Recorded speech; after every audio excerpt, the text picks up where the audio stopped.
Muy bien, el libro del Génesis, el sermón que quiero predicar esta mañana, si puede llamársele sermón, es solo un punto, sermón de un punto. A los predicadores les gusta predicar 3 puntos, 5 puntos, 7 puntos. Hay algunos que predican 11 puntos. Bueno, esta mañana es un sermón de un punto. Tuve un querido profesor en la universidad que un día nos dijo en clase: si tú tienes una buena razón para algo, no necesitas 10. Nos gusta siempre decir 10 razones. Él decía, una buena vale. No me des las otras 9, dame una buena. Génesis, este es el punto. Es el libro más importante de la Biblia. El libro del Génesis es el libro más importante de la Biblia. Este libro fue escrito por el siervo de Dios Moisés. La alta crítica dice que no, que fue un grupo de editores,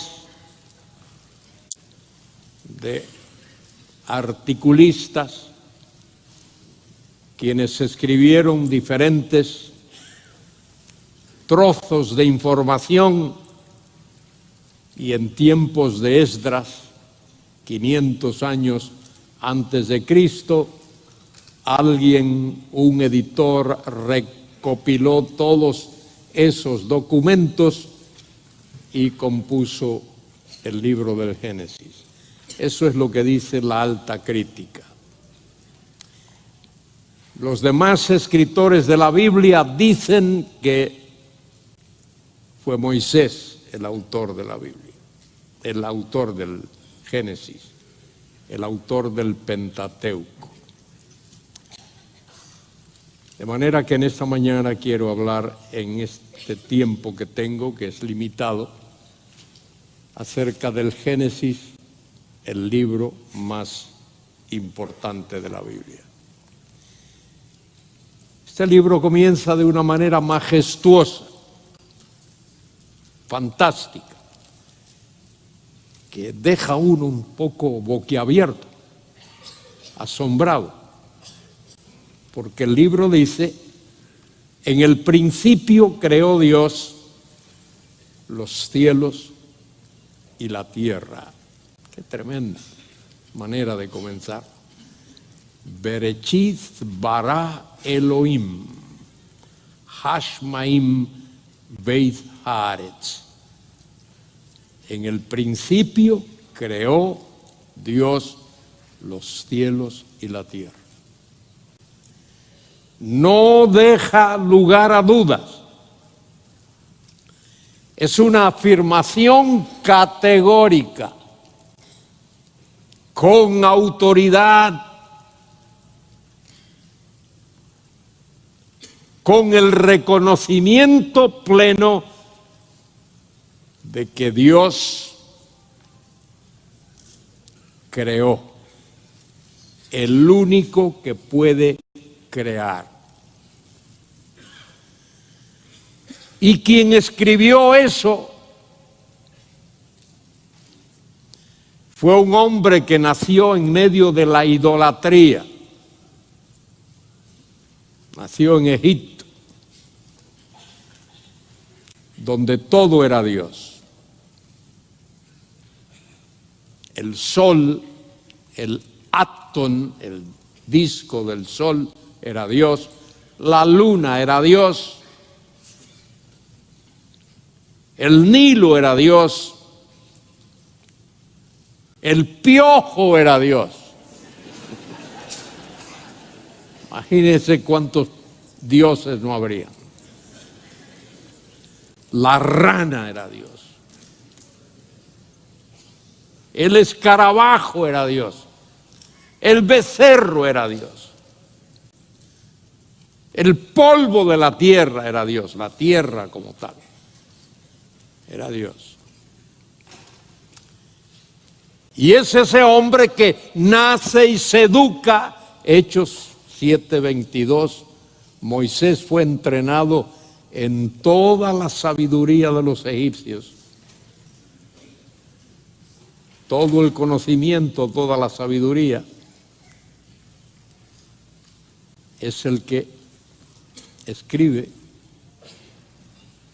en el principio creó Dios los cielos y la tierra, todo, todo. Por supuesto que luego aprendemos que ese Dios que creó los cielos y la tierra es nuestro Señor Jesucristo.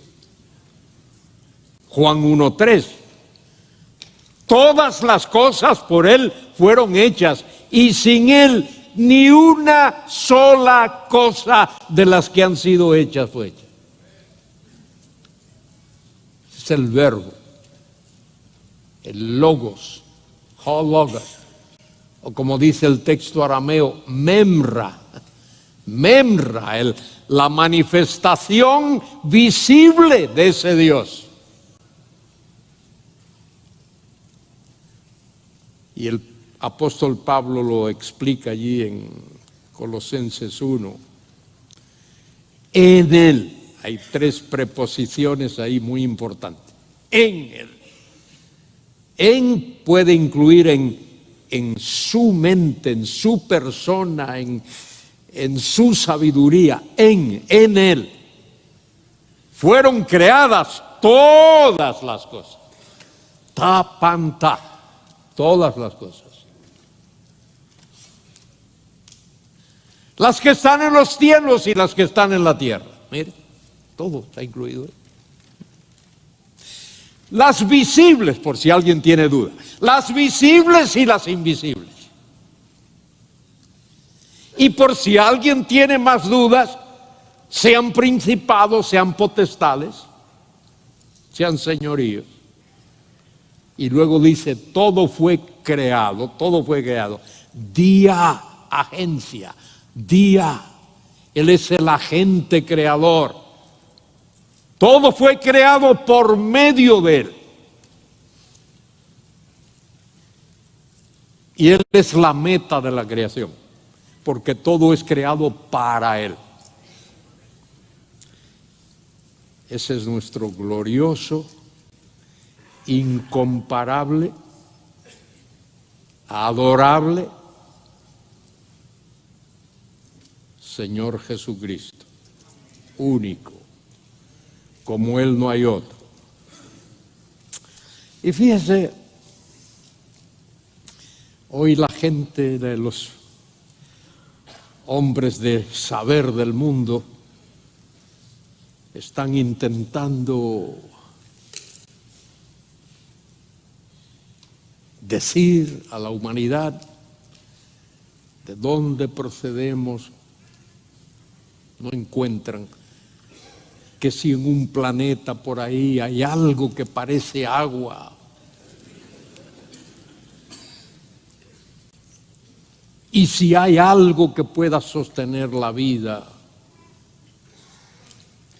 e invierten miles y millones de euros o dólares o lo que sea.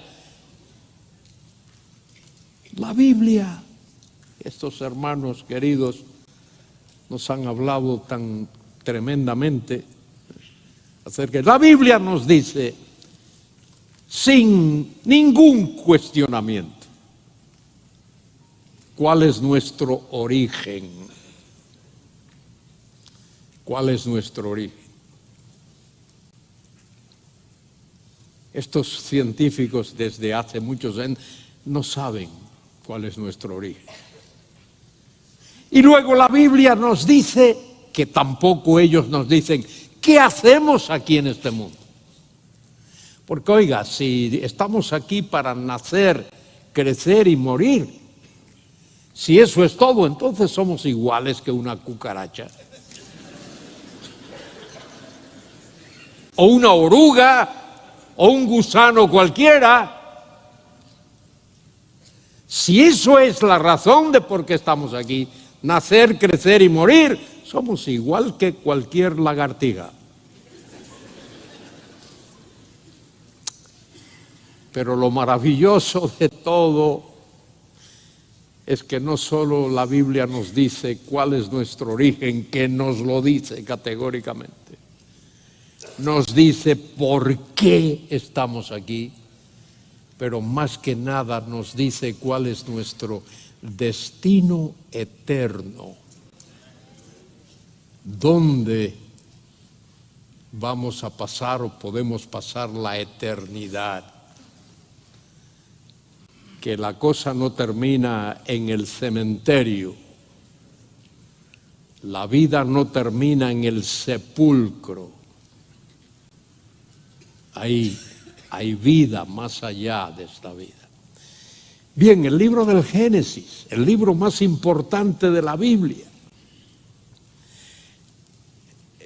Escúcheme, todo libro de la Biblia, sin excepción, esos 66 libros que se llaman el canon, porque son los únicos libros inspirados, son los únicos que proceden del soplo de Dios, son los únicos que tienen su origen en Dios.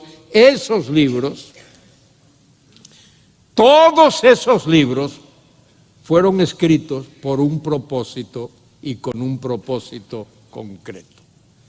Ningún libro de la Biblia fue escrito en un vacío, ni histórico, ni teológico, ni cultural. Todo el libro de la Biblia fue escrito por un propósito, con un propósito, por una razón. Y el libro del Génesis, el primer libro de la Biblia, el más importante, tiene un propósito. Imagínense, y no tiene que imaginárselo por mucho tiempo, porque eso es así. 2 millones y quizá algunos más han salido de Egipto.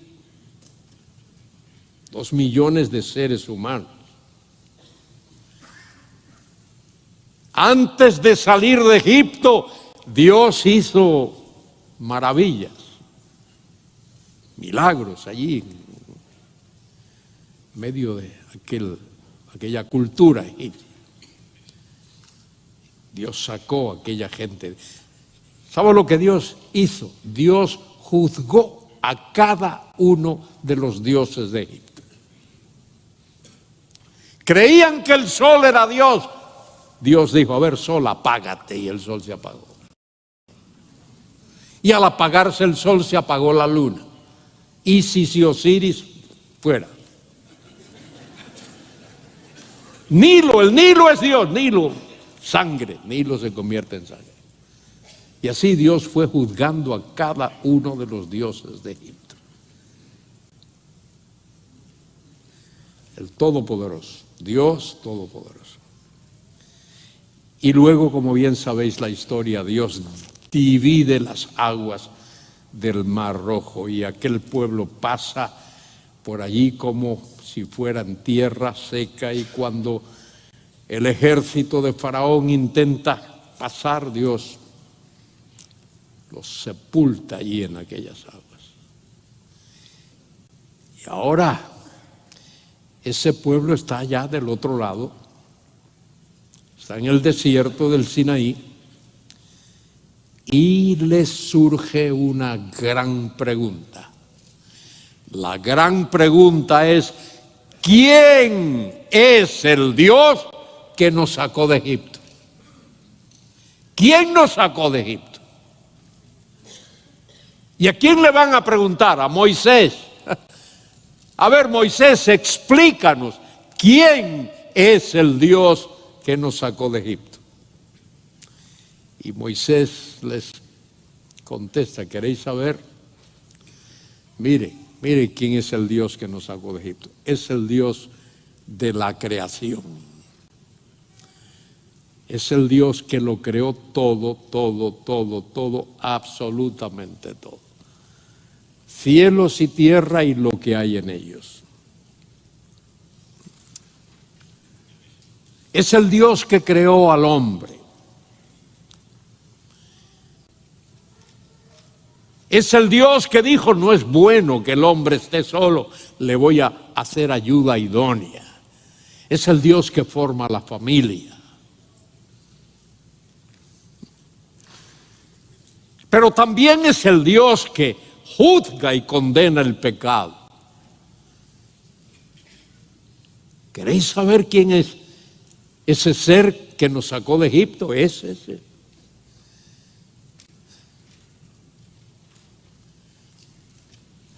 Es el Dios que pone disciplina a Caín, que como dice 1 de Juan 3, 9, 10 y 11, era del maligno. Caín era del maligno. Es el Dios que juzga el pecado. Y es el Dios del diluvio. El diluvio no fue una inundación local, el diluvio fue un acto sobrenatural de Dios para juzgar la rebeldía humana. El diluvio fue universal y el mundo que vemos hoy es resultado de ese diluvio. Los valles, los océanos, las cordilleras de montaña, todo lo que vemos en la topografía del planeta Tierra, ahora mismo es resultado de ese diluvio universal. Ese es el Dios que nos sacó de Egipto. El Dios del diluvio.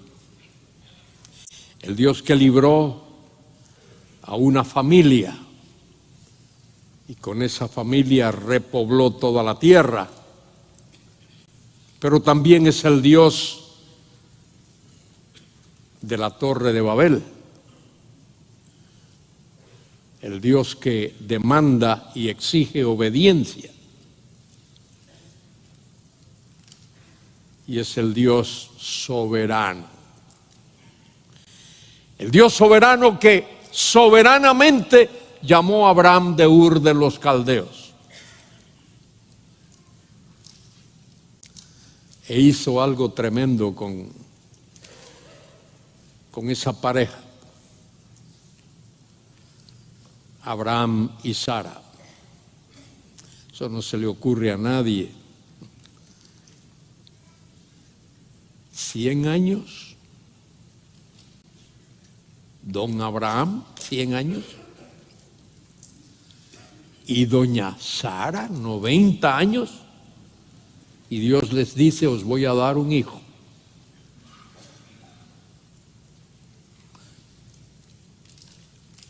No es de extrañarse que Sara se riese. A los 90 años, pues sí, porque Él es el Dios soberano. Y no solo es el Dios soberano, Él es el Dios de milagros. Nace Isaac. Eso es un milagro. Y no solo es soberano y es Dios de milagro, es un Dios perdonador. Porque a Isaac le dio 2 hijos, Esaú y Jacob. A Jacob amé, a Esaú aborrecí. De paso, eso es una cuestión de comparación. Dios no dio a Esaú, es que amó tanto a Jacob que su amor para con Esaú daba la apariencia de ser odio. Dios amó también a Esaú. Pero Dios perdonó a Jacob. Pienso, ¿cuánto Dios me ha perdonado? Dios perdonó a Jacob. El nombre hebreo, Jacob. Jacob significa tantas cosas feas. Mentiroso, engañador, tramposo. Imagínense, cuando la mamá de Jacob lo llamaba, si hubiese sido en castellano, le hubiese dicho, tramposo, ven acá.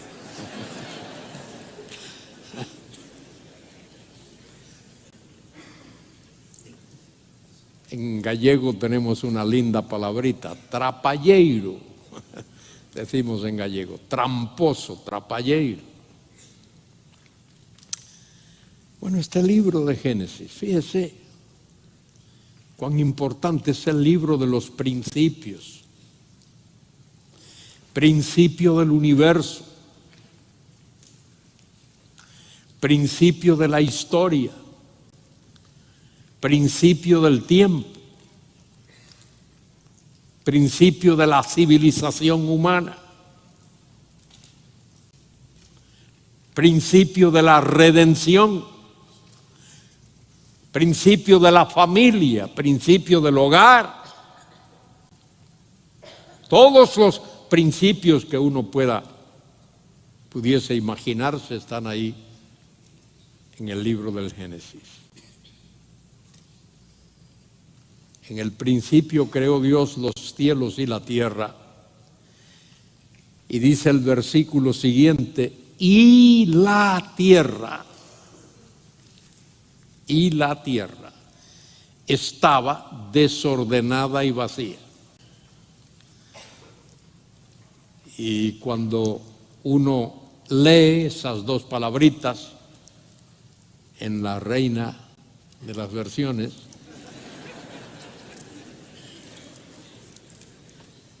uno dice, pero ¿cómo va a ser eso? Que la tierra estaba desordenada y vacía.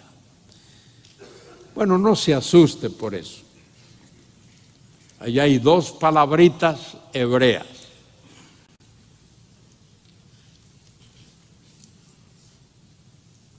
Las menciono para que os acordéis. La palabrita tohu y la otra es bohu. Y hay una conjunción ahí, tohu va bohu.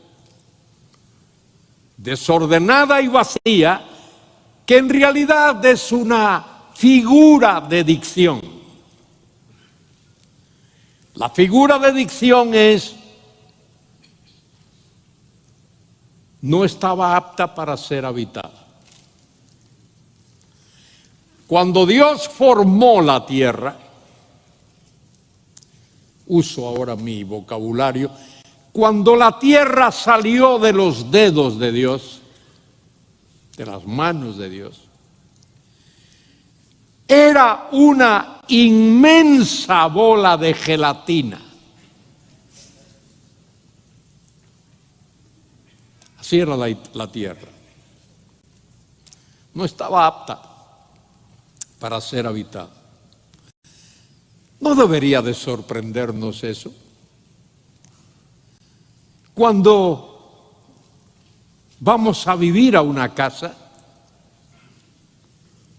alguien compra una casa o fabrica una casa o algo así, en ese instante esa casa no está apta para ser habitada, hay que prepararla. No hay conexión de agua, hay que ir a la empresa, mire, agua, contrato. Electricidad, hace falta electricidad. Teléfono, hace falta teléfono. Muebles, hay que amueblarla. ¿Quieres poner adorno? Llama a Carlos de León Campos que te ponga unos cuadros lindos ahí.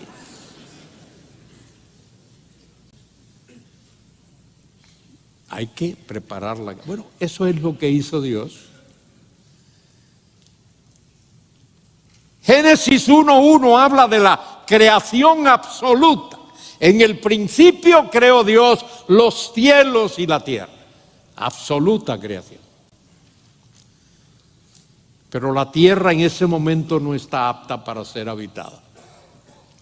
Está tohu bohu, desordenada y vacía. Y lo que está desordenado hay que ordenarlo, y lo que está vacío hay que llenarlo, ¿o no? Y eso es lo que Dios hace. Dios invierte 5 días. 5 días. De 24 horas, no eras. 5 días. Y en 5 días Dios ordena lo que está desordenado. Y Dios llena lo que está vacío. Porque viene un 6º día en el cual Dios va a colocar en la tierra al ser que es corona de su creación, el único que Dios crea a su imagen y semejanza. Y Dios lo forma del polvo de la tierra. El polvo de la tierra, de donde Dios forma al hombre, en el hebreo es Adán. Y ese es el nombre de ese primer hombre, Adán. La palabra Adán significa el barro. Dios lo forma del barro. Pero lo que ha formado del barro es el cuerpo. Y ahora, ¿qué hace Dios? Dios sopla. Sopla en el hombre. El soplo de la vida, el aliento de la vida, el hálito de la vida, el ruaj. Y cuando Dios sopla ese ruaj, es cuando el hombre llega a ser un ser viviente. ¡Ay, qué lindo! Gracias, Dios.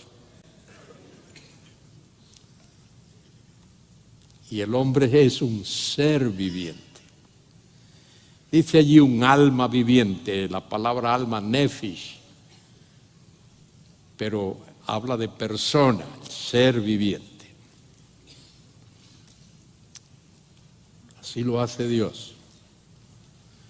Y Dios le da al ser que acaba de crear una tremenda capacidad, una sabiduría tremenda.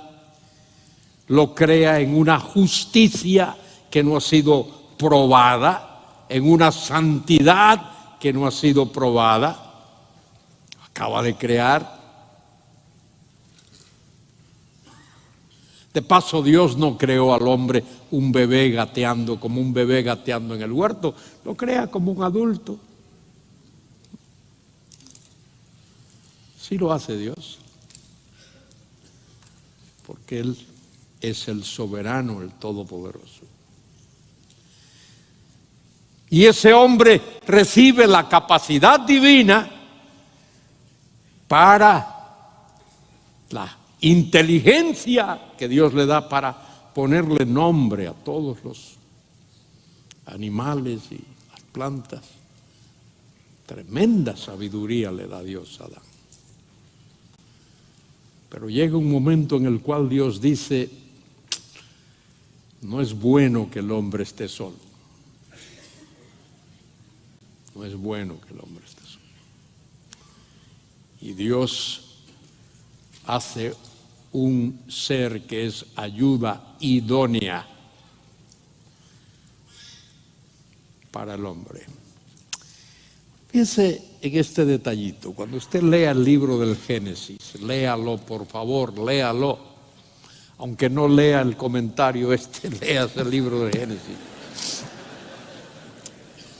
No, léase también el comentario, pero léase el libro del Génesis.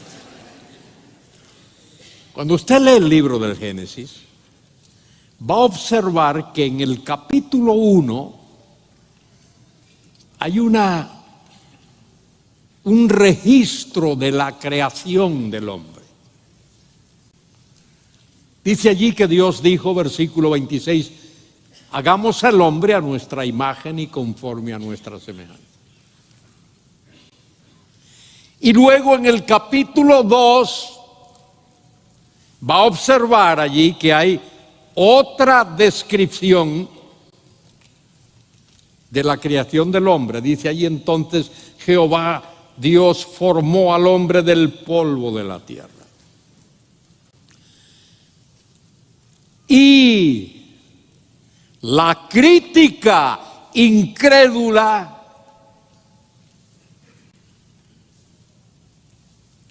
esos que no creen lo que la Biblia dice e intentan encontrar faltas y errores y contradicciones, de inmediato saltan a la conclusión de que ahí hay dos relatos diferentes, que la persona que compuso, que compaginó el libro del Génesis, tomó un documento, por un lado, y tomó otro distinto, y entonces lo incluyó ahí, que son dos relatos diferentes. Y eso es lo que le enseñan a muchos por ahí.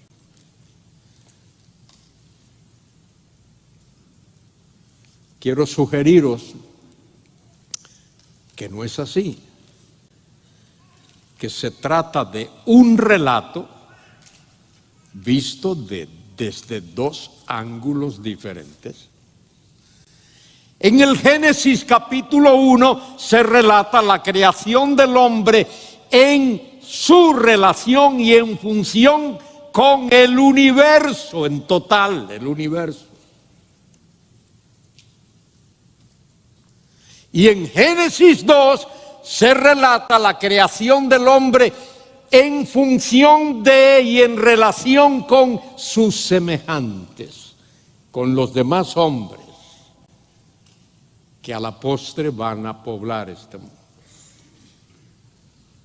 De manera que no son dos relatos contradictorios, producto de alguien que no sabía escribir, que no tenía ninguna noción de lo que está haciendo. Recordemos, y ayer se nos recordó varias veces, que los hombres que escribieron la Biblia, todos ellos, 40 de ellos, escribieron bajo la dirección del Espíritu Santo. Porque nunca la profecía fue dada por voluntad humana, sino que santos hombres de Dios hablaron y también escribieron, siendo transportados, ferúmenoi, llevados, cargados por el Espíritu Santo, por Dios mismo, porque Dios en su plenitud está implicado en esto de la creación. En el principio creó Dios, Bereshit bara. Bara es un verbo crear que solo se usa en la Biblia respecto de Dios, porque Dios es el único que puede crear. Nadie más puede crear. Y Elohim ahí, en ese contexto, habla de Dios en su pluralidad, Padre, Hijo y Espíritu Santo. Más adelante dice que el Espíritu de Dios se movía sobre la faz de las aguas. En el principio creó Dios los cielos y la tierra. Y la tierra. De paso, ahí la gramática hebrea no permite que haya una brecha, una separación entre Génesis 1:1 y 1:2. Entre Génesis 1:1 y 1:2 no ocurre la caída de Satanás. La caída de Satanás ha sucedido antes.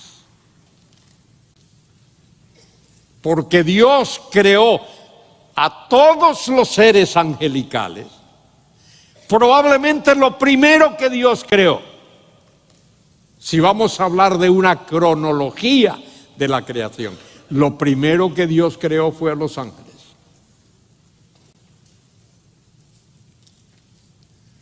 Y luego lo demás. Y Lucifer, que había sido creado antes,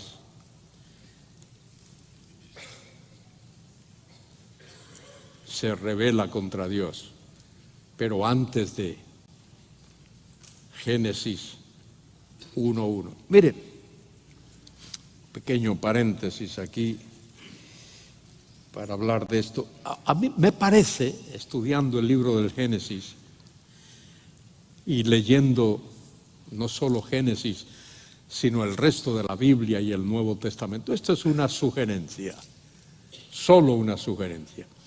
Me parece que Dios creó para los ángeles un ámbito, un lugar de habitación, que a veces le llamamos, o sea, la Biblia le llama los lugares celestiales. Dios creó un ámbito para que los ángeles habitaran esos lugares celestiales. A ver, quiero explicarme bien a veces. Me temo que no soy muy claro en esto, pero lo que quiero decir es esto. A ver, lo que quiero decir es, la tierra, Haaretz, la tierra, no es lugar de habitación de los ángeles. La tierra, el Haaretz, es el lugar de habitación de la raza humana. La tierra no es para habitantes de Marte, si lo hubiese, o de Júpiter, si lo hubiese, o de cualquier planeta, si lo hubiese. La tierra es para el hombre. Y lo que ocurre cuando vemos ahí en los primeros capítulos de la Biblia, particularmente el capítulo 3, que dice que la serpiente era astuta más que los demás animales del huerto, creo yo que lo que ocurre ahí es, fíjese, que Satanás, Lucifer, ese ángel de luz que ha caído, y sus demonios invaden la tierra. Hay una especie de invasión satánica, diabólica, a un ámbito que no es el suyo.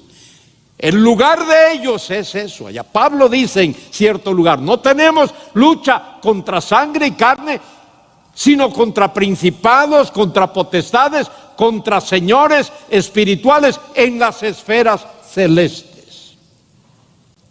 Entonces, y creo que el escritor de Hebreos lo dice también en el capítulo 2, cuando habla del futuro, dice que Dios no ha dejado que el reino futuro esté en manos de ángeles. El gobierno ahora en este mundo está muy, muy influido. Lo dice Primera de Juan capítulo 5, versículos, creo que es 19 y 20, dice que todo el mundo yace bajo el maligno. Este mundo. Porque hay tanta maldad y tanta rebeldía y tantas tinieblas en este mundo. ¿Por qué hay tanta oposición a la palabra de Dios, como hemos escuchado a estos hombres hablar en estos días? ¿Por qué hay tanta calamidad? Porque este mundo está operando precisamente bajo esa influencia maligna. La palabra cosmos, que significa muchas cosas, pero una de las cosas que cosmos significa es sistema mundial, orden mundial. Y ese orden mundial se manifiesta en este mundo de una manera palpable. Las tinieblas de este mundo. Cuando Cristo habla de eso allí en San Juan capítulo 3, dice que la luz vino al mundo y los hombres amaron más las tinieblas que la luz, porque sus obras eran malas, porque todo aquel que hace lo bueno viene a la luz, pero el que hace lo malo aborrece la luz. Y eso es palpable en nuestra sociedad. Lo que vosotros que vivís aquí en los Estados Unidos de Norteamérica no es diferente de lo que ocurre en los otros países del mundo, en Europa. Nuestro hermano hablaba esta mañana de la tolerancia, y más que tolerancia, la aprobación y a veces la promoción de eso que es contrario a la voluntad de Dios, el homosexualismo y el lesbianismo y todas esas inmoralidades. Dice el texto bíblico ahí en Génesis que hemos leído, Jehová, Dios que creó la ayuda idónea para el hombre, Él dijo: no es bueno que el hombre esté solo, le haré ayuda idónea para él. Y entonces Dios extrae de la carne y de los huesos de Adán el material para formar a la mujer. Y cuando la forma, se la presenta y Adán le puso nombre. Le dijo: será llamada varona, mujer. Adán dice: esto es ahora hueso de mis huesos, carne de mi carne, será llamada varona, porque del varón fue tomada. Por tanto, dejará el hombre, ¿a quién? A su padre y a su madre, y se unirá, dice ahí, a su pareja. ¿Dice así? No, dice a su isha.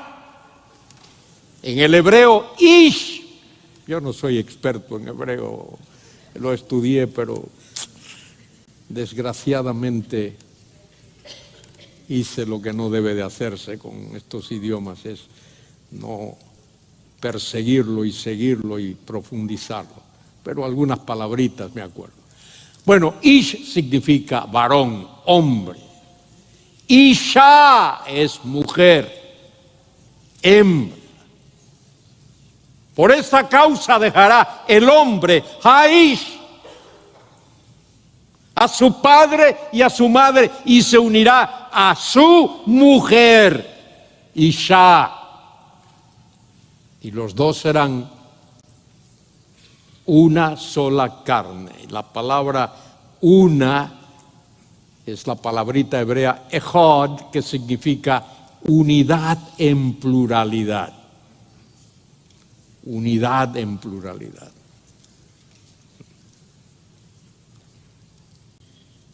A Adán Dios le dio una esposa. La única gran bendición para Adán es que no tuvo suegra, como sabemos.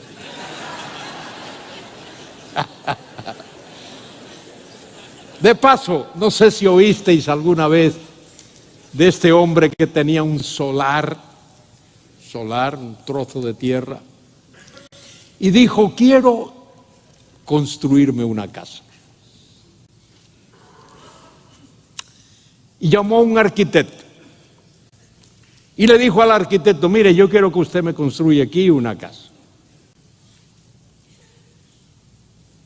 Que tenga 3 habitaciones, que tenga 2 baños, que tenga una buena sala de estar, una buena cocina, que tenga sus armarios, que tenga... Y le dijo lo que quería. Muy bien. Le dijo, pero una condición. Mire, en esa casa todo tiene que ser redondo. Usted me hace las habitaciones redondas. En los cuartos de baño, redondo. La sala de estar, redonda. Mi oficina, redonda. Los armarios empotrados, todo redondo, todo.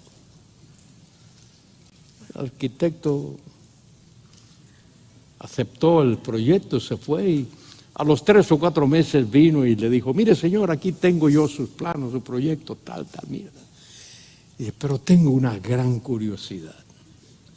A mí nunca nadie jamás me pidió una casa así, donde todo fuese redondo. La sala de estar redonda, las habitaciones redondas, los cuartos de baño redondos, la cocina redonda, la Biblia, todo redondo. Nunca. Y estoy que me muero de la curiosidad. Mire, señor, usted no sabe. Lo que ocurre es que todas las veces que mi suegra viene a visitarme me dice, ay, si yo encontrase un rinconcito aquí me quedaría para siempre.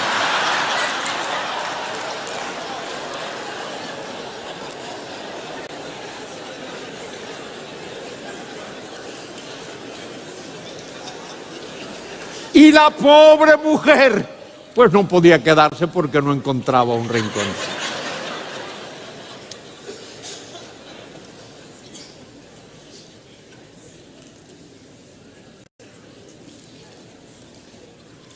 Podéis ver lo que sucede ahí, cómo el pecado entra en la experiencia humana. Satanás, Lucifer, impersonado en aquella serpiente, la serpiente se convierte en representante del diablo en el mundo. Por eso Juan el Bautizador le dice a los fariseos y saduceos y escribas, generación de víboras,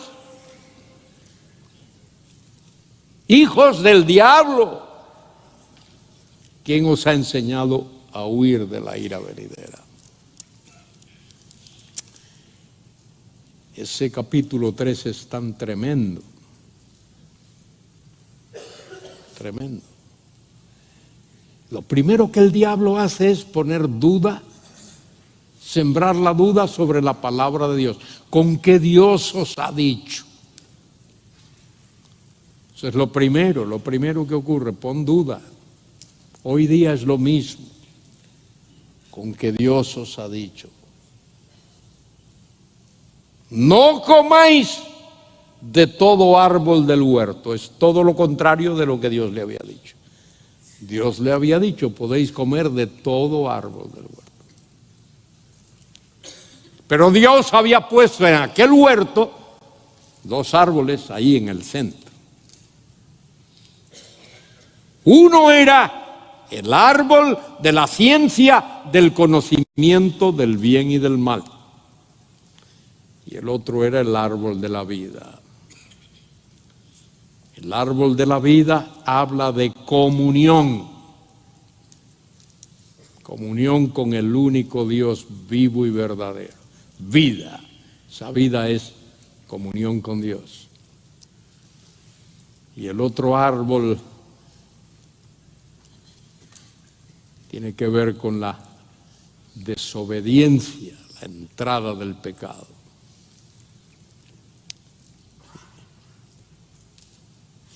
Y dice el texto allí que el maligno engaña.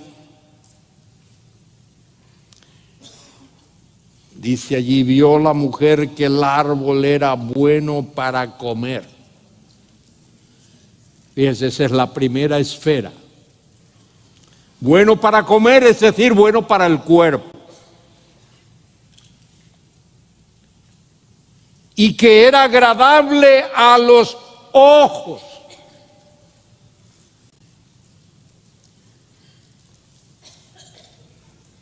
Eso habla de orgullo. Y el árbol era para alcanzar sabiduría. Esas son las tres esferas dentro de la cual caben y caen todas las tentaciones con las que somos tentados. De eso es de lo que habla el apóstol Juan, cuando dice allí, primera de Juan 2, 15 al 17, hijitos, no améis al mundo ni las cosas que están en el mundo. Si alguno ama al mundo, el amor del Padre no está en él. Porque lo que está en el mundo, la concupiscencia de la carne, el cuerpo, la concupiscencia de los ojos, ahí está, el orgullo de la vida, ahí está. Ahí caen todas las tentaciones.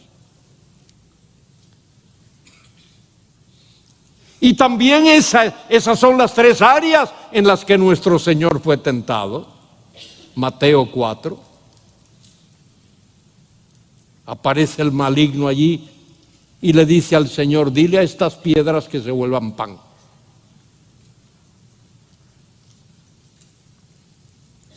El Señor había estado 40 días y 40 noches sin comer. Seguro que tenía hambre. Él se ha humanado. De paso, suponte que el diablo te aparece a ti un día y tú tienes hambre y allí hay unas piedras y te dice, a ver, Tolopilovec, dile a esas piedras que se vuelvan pan.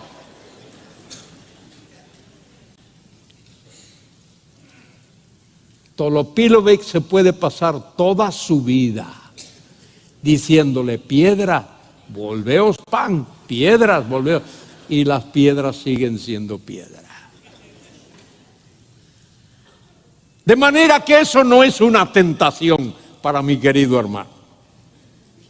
Él no tiene la capacidad, el poder, la habilidad, el don de decirle a piedras que se vuelvan pan. Pero escucha, Cristo podía solo compensarlo. No tenía ni que decírselo, solo pensar. Eso sí era una verdadera tentación.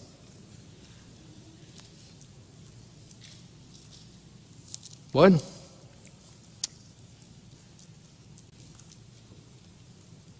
Luego, después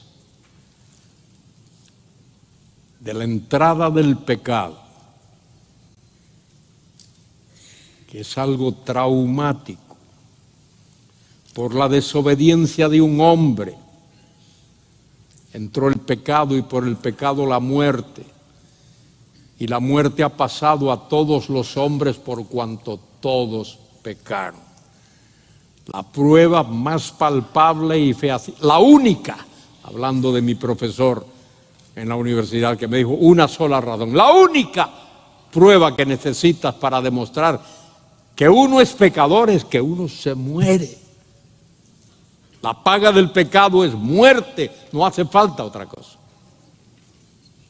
Por la desobediencia de un hombre entró el pecado y por el pecado la muerte, y la muerte pasó a todos los hombres por cuanto todos pecaron. Y tú y yo somos pecadores porque estábamos en Adán. Cuando Adán pecó, tú y yo pecamos. Cuando Adán cayó, tú y yo caímos. Cuando Adán comenzó a morir, tú y yo comenzamos a morir.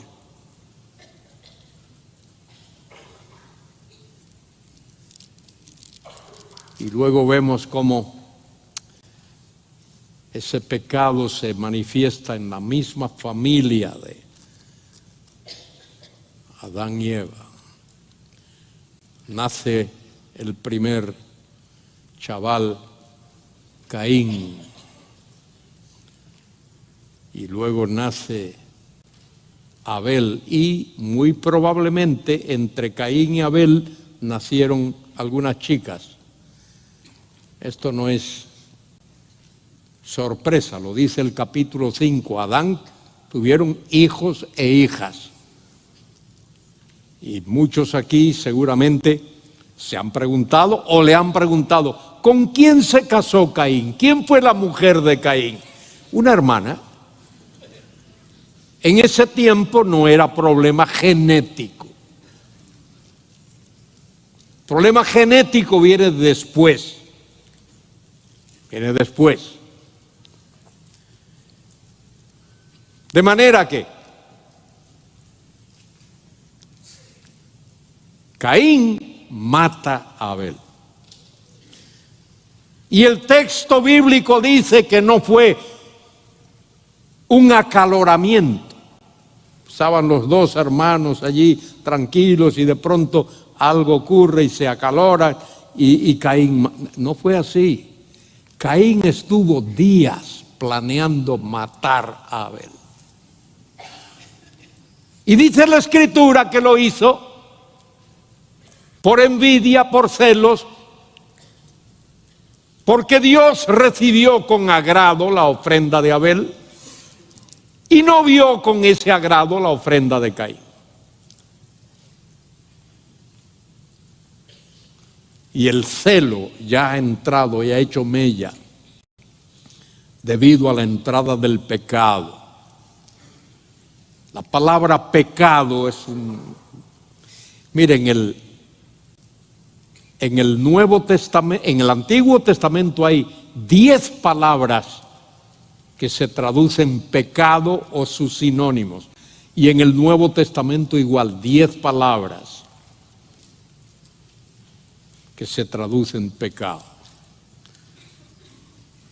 Pero pecado es un vocablo abstracto y se convierte en envidia, en celos, en homicidios, en fornicación, en adulterio, en esas cosas. Pecado. Y la Escritura dice el apóstol Juan, primera de Juan, ¿por qué Caín mató a Abel? Y Juan lo dice allí claramente. Léalo. Léalo porque esos versículos siempre han estado ahí. De ahí no se han movido. Desde que Juan los escribió, ahí han estado. Y dice, ¿por qué lo mató? Porque Caín era del maligno. Y usted puede darle la vuelta como usted quiera. Pero mire, en este mundo hay dos grupos de personas. Hay simiente de la mujer y simiente de la serpiente. Son dos grupos. En este mundo hay trigo y cizaña. Cristo lo dice en Mateo capítulo 13. Cuando habla del trigo, habla de personas, seres humanos. Cuando habla de cizaña, habla de personas, de seres humanos. Dice que el trigo son los hijos del reino y la cizaña son los hijos del diablo. ¿Sabes por qué? Cuando usted le habla a alguien, a veces dice, no me hable, no quiero saber, no me interesa. Del cielo no quiero saber, del infierno tampoco, de la salvación tampoco, del perdón tampoco. De eso no quiero saber. Son hijos del diablo.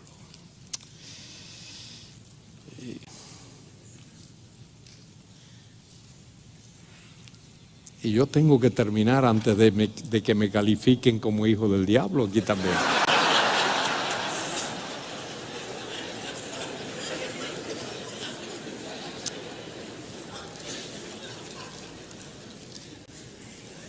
Y honestamente me da pena terminar.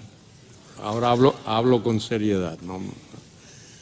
porque no he podido hablar todavía de probablemente el tema más importante que hay en todo esto, que aparece en Génesis 15, 18, el pacto que Dios hizo con Abraham.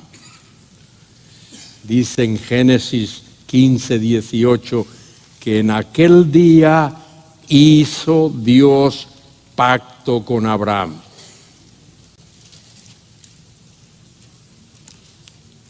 Y el pacto que Dios hizo con Abraham es importante para todo el mundo.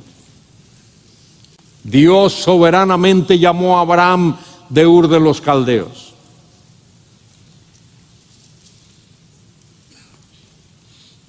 Abraham no tenía ningún mérito personal. Dios lo hizo soberanamente. Y soberanamente Dios hizo un pacto incondicional con Abraham. Y le dijo a Abraham: te voy a bendecir, te voy a dar una simiente, te voy a dar una tierra, y por tu simiente todas las familias de la tierra serán benditas. Ayer alguien mencionó eso, como Pablo en Gálatas 3:16 dice, no dice simientes, habla de simiente, y esa simiente era Cristo.